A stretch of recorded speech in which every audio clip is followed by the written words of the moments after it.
அன்பு உள்ளங்களே, அனைவருக்கும் வணக்கம். நாம் இப்பொழுது பெரிய புராணத்தில் இருந்து திருஞான சம்பந்தர் கதையை பார்த்து கொண்டிருக்கிறோம்.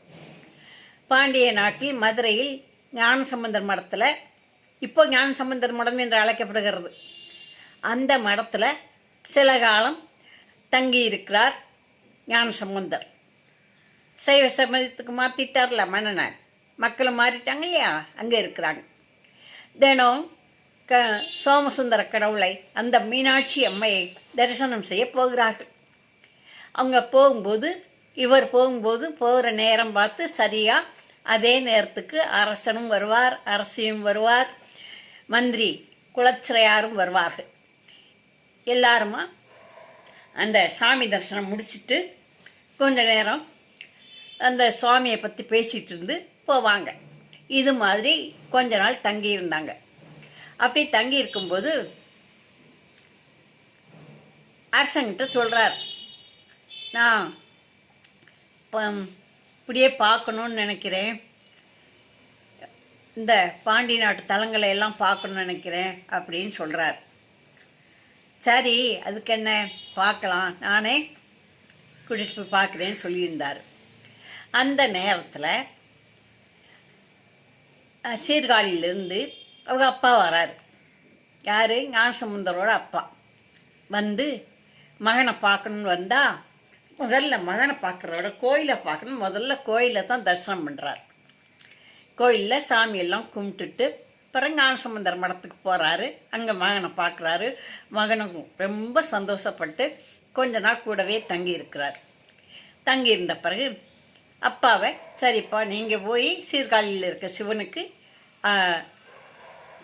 வேலை செய்யுங்க, போங்கன்னு சொல்லி அனுப்பி வச்சிடுறாரு. அவர் போயிடுறார். அவர் போன பிறகு இவங்க பாண்டி நாட்டு திருத்தலங்களை பார்க்கணும் அப்படின்னு சொல்லி ஞான சம்பந்தர் நினைக்கிறார். நினச்ச உடனே அரசன்கிட்ட சொல்கிறார். அந்த பாண்டிய மன்னன் என்ன சொல்கிறாரு, நானும் வாரேன், அரசியும் உம்முடன் வருகிறோங்கிறாருங்க, வாருங்க. அரசன், அரசி, அமைச்சர், ஞான சம்பந்தர், பரிசனங்கள் கூட இந்த அரசருடைய படைகள் எல்லாமே போகிறாங்க. போய் முதல்ல திருப்பரங்குன்றம் பார்க்குறாங்க, திருஆப்பனூர் பார்க்குறாங்க, திருப்பத்தூர், அப்புறம் திருப்பூவனம், திருக்காலப்பேரி, திருச்சுழி, திருக்குற்றாலம், திருக்குறும்பலா, திருநெல்வேலி ஆகிய தலங்களெல்லாம் பார்த்துட்டு அங்கேருந்து நடையா ராமேஸ்வரத்துக்கு வராங்க. ராமேஸ்வரத்தில் ரொம்ப நாள் தங்கி இருக்கிறார். இங்கே இருந்து அவர் கடல் கடந்து போக வேண்டாம்னு நினச்சாரோ என்னமோ தெரியல, இலங்கையில் உள்ள திருக்கேதீஸ்வரம், கதிர்காமம் அப்படின்னு சொல்லி அங்கே இருக்க கோயிலெல்லாம் நினச்சி மனசு கடற்கரையிலே தங்கியிருந்துட்டு திரிகோணமலை திருக்கேதீஸ்வரம், திரிகோணமலை திருக்கேதீஸ்வரம், கதிர்காமங்கிறது முருகனுடைய தலம், அந்த முருகன் தலத்தை இவர் பாடலை. இந்த திருக்கேதீஸ்வரத்தையும் திரிகோணமலையிலையும் இருக்கிற அது 108 சிவத்தலங்கள் உள்ள அது ஒன்று, பாடல் பெற்ற தலங்களில் அதுவும் சேர்ந்தது.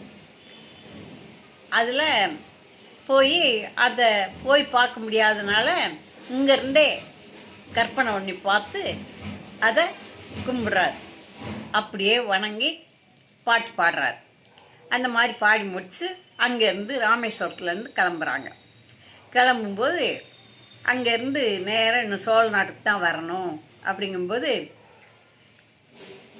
பாண்டி நாட்டு தரிசனம்லாம் முடிஞ்சிருச்சு. அதனால் நீங்கள் சோழ நாட்டுக்குள்ளே வரணும்னா சோழனுடைய அனுமதியை கேட்கணும், சோழன் வாரானான்னு கேட்கணும், இது நிறைய எல்லாம் இருக்குது. அதனால் என்ன செய்யுங்க, நீங்கள் வாரீங்களா என்னன்னு கேட்குறாரு.